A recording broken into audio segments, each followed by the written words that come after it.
welcome to the stage John Butler. Let's give him a big round of applause.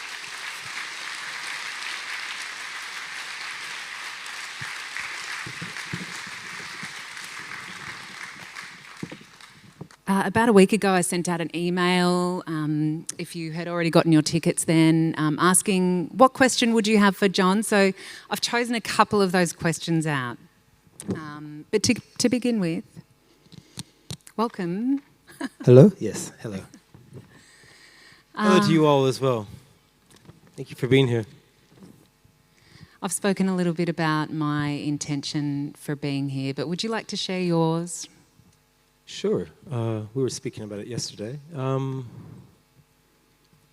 guess for me, like us all in some way, we see the world through our lens, and so my lens is all about the nervous system, really, and about how to live a little bit more with ease and peace in these very turbulent and quite heartbreaking times at times.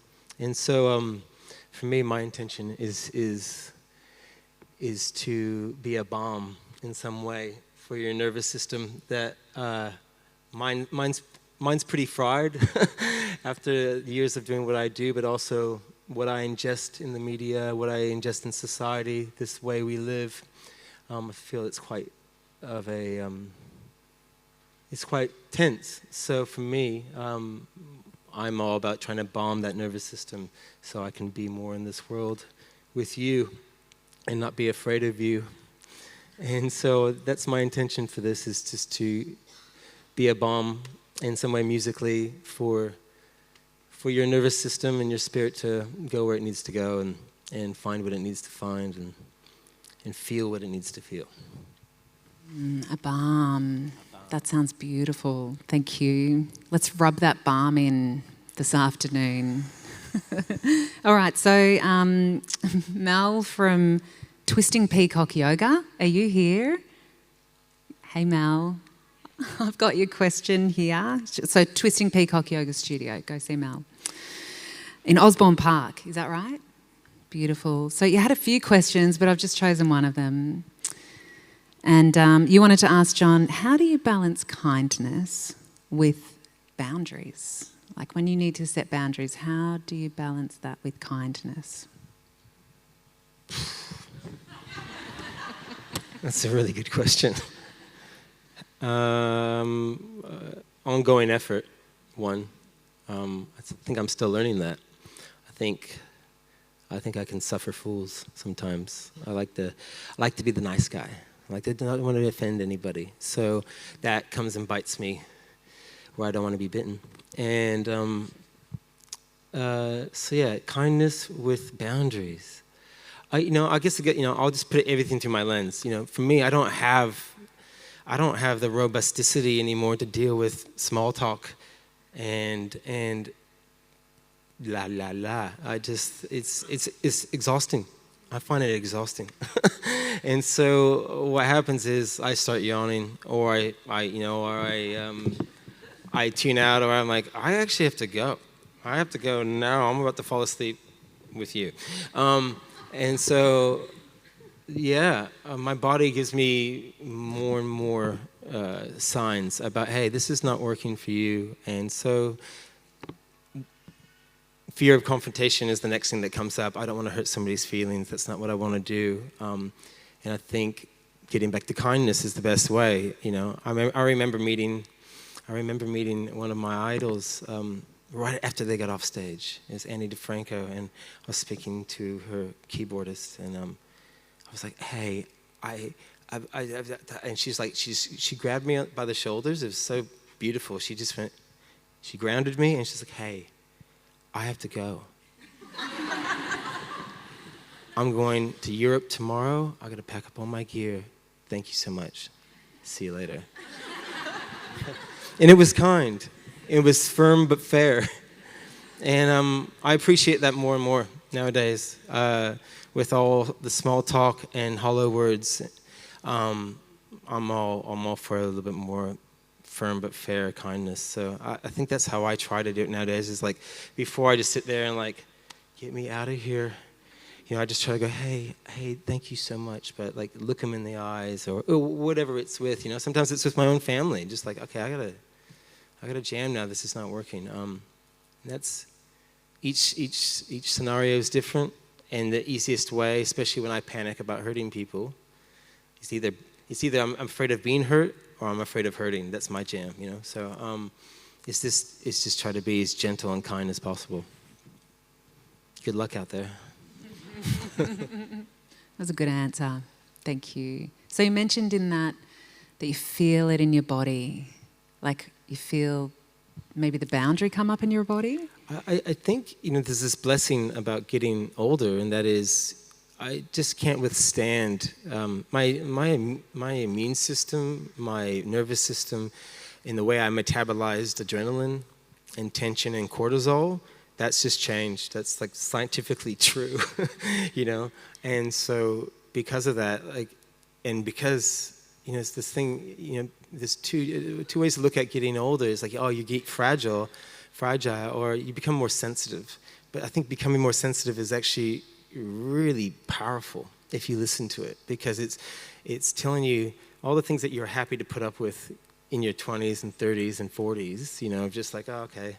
You just don't have the reserves anymore. And that's a beautiful blessing, and it's called wisdom if you choose to use it, or you become fragile and tired and broken. It's actually it's where kind of spirit and body kind of meet, and then just like, hey, are we going to keep on doing this? Because if we are, you're going to feel like crap. And if you want to feel like crap, well, then keep on behaving the way you used to. And so, yeah, I just had to take the lessons. And when I didn't, I learned the hard way. So I just got sick. And then I'd keep on doing it and get sick again. I'm like, I'm sick of being sick. Something has to change. And but that's ongoing. I've been doing that for almost 50 years. And I'm sure I'll do it for however many more years I have on this little melodrama that we're all part of. Yeah. Has anyone else had that experience? You shouldn't, but you keep on pushing through? Yep. A few nodding heads. So I'm interested, because this is what we're going to be noticing this evening when we're doing the yoga practice and listening to your beautiful music. So we're going to be inquiring about where unnecessary tension exists. So we're going to just look in the body first and see. So where are your first areas of tension that show up for you in your body? Like, is it in your feet? Is it in your nose? Good question. Hi. It presents for me. I think, let me know if anything's too personal. I mean, different times, different ways. When I'm stressed, I'm noticing it's getting into my jaw of late and around my throat. And it's usually something to do with communication and some way of having integrity, or what's the word, congruency with where I'm at. But often in my back, I have it here, right here. But that's structural design kind of stuff. I had a very, very physical and impactful youth with skateboarding. And so my vertebrae there are just a little bit, hey, buddy, gravity. So that's where it presents for me. Thank you. No worries, I've never been asked. Yeah, it's good to know. It's good to know where your first areas of tension are, because I reckon sometimes you won't even know, but if you can feel it in your body, you might go, hey, it's like something's got nervous system's on, or without you even knowing that the nervous system's on, you'll get the sign in your body first, the body's wisdom. Yeah, the body's very intelligent, when we listen to it, it's asking you to basically, it's like what you just did before, like, what do you feel, what do you smell? That moment where you come out of the monkey mind for a second and you get mindful and present, and pain is is the most simple and primordial symbol of like, hey, give me attention.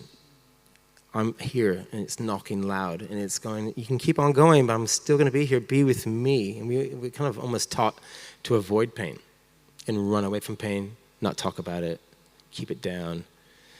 but we all know what that does. So it's funny, yeah. You sit with that spot for a second, and it can go, "Oh, thanks for seeing me." So true. I've been wanting you just to give me some attention for a second, you know? Yeah.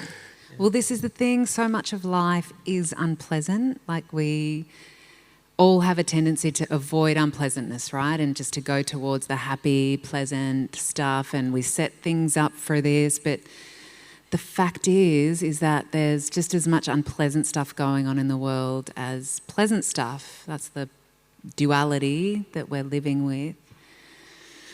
Oh, it's a big question, but how do you make peace with that and transcend anger about stuff that's going on in the world and all the stuff that it brings up? How do you retain your kindness through unpleasantries of the world?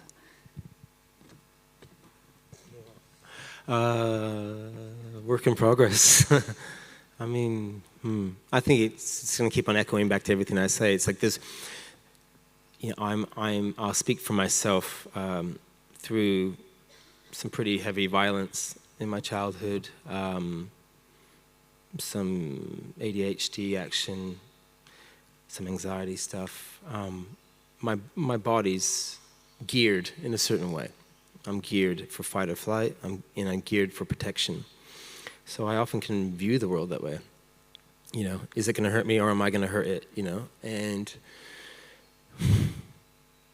that takes a level of awareness to even know that I'm in it sometimes. You know, the way I find out that I'm not present and I'm in, you know, the reptile fight or flight, protect myself mode is I start really getting angry and grumpy with people with lattes. I'm like, yeah, these freaking latte drinkers. I'm like, that's how it presents. And I'm like, I know that guy. This is grumpy, scared John. And that took 10, 20 years. Like 20 years to work out it was always the world's fault. It was always the world's fault. That's a lot of lattes. Yeah, I mean, you know, that's just, it's kind of anecdotal and a bit of a joke, but it's true. I just start getting grumpy and pissed off by the most simple, inane things. And I realized slowly through dealing with my anxiety that my anxiety for me, and we're all different, we're all on the spectrum of something, I think, in some way. Mine presented as prickly agitation. That's when I knew that I was in another mode. And it took years and years, and friends and family suffered through that as well. And but now when I hear that voice, I have this little bit more separation. I think through these kind of practices that you teach and other modalities that you're all well aware of, they give you that separation from yourself, that little bit of the observer, and so I can go, the very well manicured beard and latte is upsetting you right now. Okay, what's going on, buddy? You know, what can I do? And as we spoke before, this idea of like speaking to yourself like you'd speak to your child, to the ones you care, to your grandmother. You know, I remember speaking to a friend of mine once. We have these things called shed nights, so I love this place. This is my jam. And a whole bunch of us get together and we talk and we make things, and a lot of, you know, the best part of it for me is speaking and connecting with other men.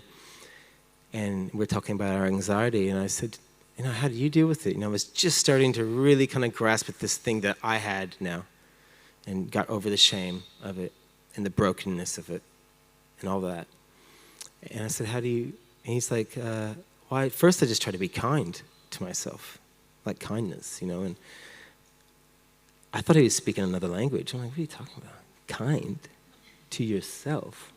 It was like, I don't know why. It was just radical. It was like a radical notion. And so in those moments now, kind of circling back to having that observational point of view on the guy who's getting grumpy with latte drinkers. And I can come back now not going, oh, God, I hate when I'm this way. But go, oh, buddy, what's going on? What are you nervous about? Oh, you're gonna be playing to 400 yogis, and that's okay. That's a reasonable thing to be nervous about. Okay, yeah, cool. And then I can sit with it. I'm with it rather than avoiding it, and then it dissipates. without sounding all cliched, but it's, and that's a lifelong journey that I'm still recognizing the nuances of everywhere. Sometimes it creeps up in such a strange, subtle way, and it's 2 weeks off what's happening. But I'm hypervigilant and anxious, and so I'm like, okay, where's the next danger through my childhood, So having that distance and then not going up to that scared kid and not being mean to him, but going, like what we just said, oh, you're safe, you're okay, it's all right, it's all right. And that's new. That's new. Because I don't know if you're anything like me, but I'm sure we're not that different. The meanest things that you may ever think or say to anybody else, you probably say to yourself first. In fact, you probably save the worst for yourself. I do. That's radical. It's radical. So to even notice that and get some space from that and be kind to it, it's a beautiful, lifelong, unending journey. Oh, thank you so much. That was just so meaningful. Thank you very much for sharing. My pleasure. Okay, I have another question from Charlene Yates Bishop. Are you in the room, Charlene? Where are you? You're going to really wave your hand quite wildly. There she is. Thanks for submitting this question, which, now that I'm reading it, I reckon you kind of just answered. Because she was talking about we can be our own biggest critic. So, yeah, John was just talking about that. And she's asked, what acts of kindness do you do for yourself? So can you be specific about some techniques, perhaps? Yes, I can. First of all, I come over here and I get some water and I hydrate myself. And that's a nice thing to do. I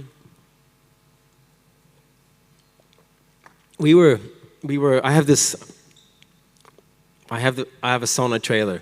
I'm one of those guys. I have a sauna on a trailer. And I invited Erin and Nikki over last night, and we had a sauna and just had a great connect. And so that's one way I find that extremely therapeutic on a body that uses adrenaline, cortisol, and dopamine a lot. I have ADHD, so people with ADHD have low dopamine in their bodies. So we tend to gravitate towards addiction to get these things. Whether it's through aggression, that could be addictive and actually quite dopamine-giving, or coffee, cigarettes, drugs. Saunas give you really long arc dopamine, so I love that. And what it does for my nervous system, the tension release between the fire and the ice, has been massive. Like so massive that like my partner was like, I'm getting a sauna built for you because I like you better like this. Do more of that. You're more pleasant. You're less anxious. You're here. You're actually in the room a little bit more.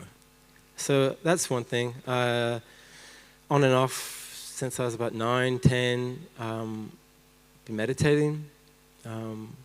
And that was all through my mom. My mom was into all that stuff in the 80s when all that, quote unquote, new agey kind of stuff came out. And so being the middle kid, I was at all of those things, meditation centers and stuff like that. So, and I still find that to be really therapeutic. I do it intensively at times, and then I won't do it for ages. Like all things, they come and they go, and they serve me for a while, and then I find something else. But yeah, TM for me is the most foolproof way at the moment.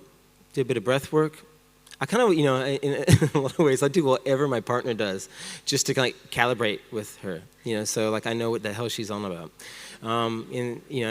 That's not like a male-female thing. I say do the same with any of your partners. It's like I want to know what she's up to. So she's very proactive.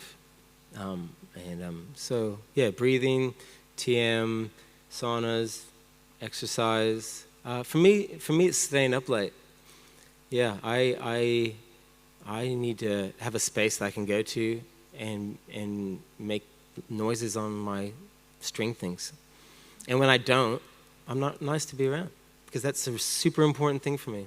Like being creative and making stuff with its jewelry, knives, music, whatever that practice is, it's a spiritual practice. And it's and when I ignore it to be there for everybody else, what happens is when I'm there for everybody else, because I'm not doing it, I'm not nice to be around. So yeah, once again, kindness, just trying to find the things that make me feel good, do them in a responsible way. I think, you don't want to navel gaze while the fridge goes empty, around, with the kids and stuff. But yeah, do the things that make you happy, because you'll be nicer to be around. There's no point being around for everybody and just being the grumpy dude, So yeah, those are 3 things, and I think friends, conversation, and that's what the sauna is good for, just getting together and chatting with people and connecting with people, and, eventually get into the good stuff, like, how are you really going, Connection, and then craft, and space, and giving yourself a big hug with whatever it is. I'm sure you guys have done this. You're giving yourself a big hug right now for making the time out of your busy schedules and all the things that are extremely important in your life. And you're making you're hugging yourself for a second and going, yeah, I'm worth it. I'm worth this moment. That's a beautiful thing to do. Thank you. So with your craft and playing with the stringy things in the evenings, out came Running River, your ambient album. Do you want to talk a little bit about the creation of Running River? Because that's what we're going to be hearing from today, the incredible tracks from Running River, and maybe your intention behind that album. Yeah, sure. COVID happened. I wanted to start recording myself. I bought some recording gear. I started to make this ambient meditation music, or kind of like practice music, whatever you do to the music, but that kind of music. I soon got carried away and squirreled out, and next thing I was trying to make a full-blown album with synthesizers and beats and guitars everywhere, and I went down the rabbit warren and got pretty lost. And so 3 years later, I had an album that I was trying to make, full bandy kind of album, but by myself, and it sounded like mud. All the colors, all the rainbows just turned to brown, and I freaked out. And I said, I can't do this. I couldn't even get it to work. It's interesting how, like when life says, no, go back to the start. No, I know you want to do that, but you can't get there right now because you have to do this. You haven't done this yet. And I'm like, yeah. And he's like, no, back. And so after everything went to mud, I was like, my dad moved in with us during COVID. I gave him palliative care over this last month of his life. My wife's partner died literally 40. My wife's dad, Nicholas, died 40 hours before my dad. So we both lost our dads, giving them palliative care during COVID within 40 hours of each other. And life unraveled a little bit, and I couldn't hear this album. And so I went back to the start and made Running River. Because once I gave up, there was a download that happened. Once I stopped holding on so tight, something was able to go, oh, there's space to come in here. Thanks for getting out of the way for a second with all your goals. And what came through was 4 seasons, 4 movements to get back to where I thought I maybe could never get back to.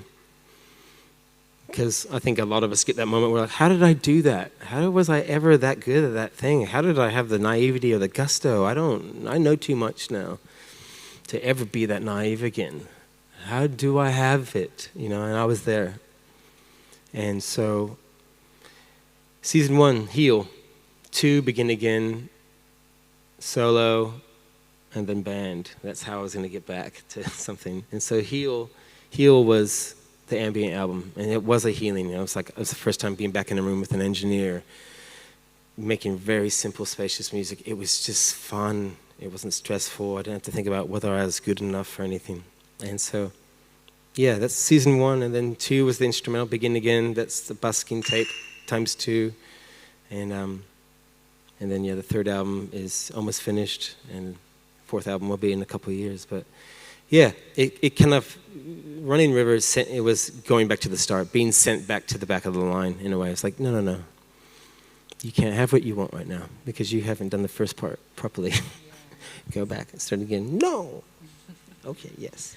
I love this because, I see with what we're doing here today, it's not doing anything more or adding anything more on to our own existence or what's here in this moment. It's more just paring back what doesn't need to be here to reveal what is true for us here in this moment. The innate kindness, the acceptance and the compassion that is always with us but just gets covered up sometimes by the input and the mind and things like that. So I love that because the intention of your Running River album really aligns with what we're going to do in the physical practice today.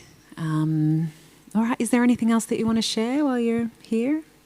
I think I've told everybody way too much already. So. And thank you for that, just totally acknowledging that John has just completely opened your heart and shared it, and it's been beautiful, and thank you.